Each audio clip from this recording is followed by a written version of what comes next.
కళ్ళు పస్సు, వాళ్ళు వీళ్ళు మైనస్, ఒళ్ళు ఇంటూ చేసేటి ఈక్వేషన్.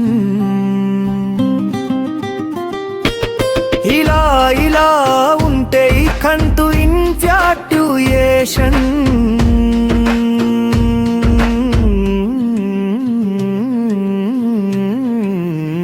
కళ్ళు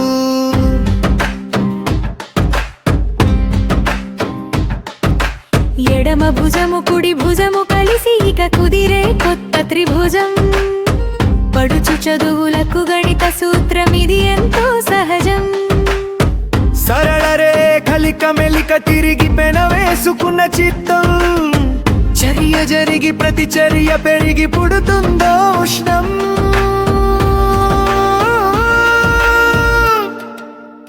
ఇన్ఫ్యాట్యుయేషన్, ఇన్ఫ్యాట్యుయేషన్.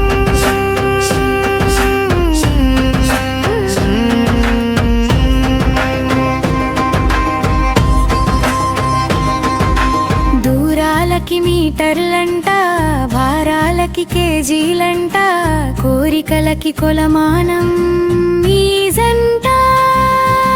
సెంటీగ్రేడ్ సరిపోదంట, ఫారెన్ హీట్ పని చేయదంట, వయసు వేడి కొలవాలంటే తంట. లేత లేత ప్రాయాలలోన అంతే లేని ఆకర్షణ, అర్థం కాదు ఏ సైన్స్ కైనా.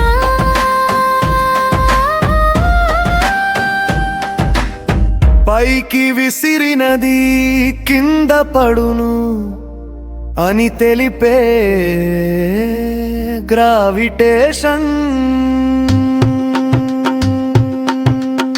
పైన కింద తల కిందులవుతది ఇన్ఫ్యాట్యుయేషన్.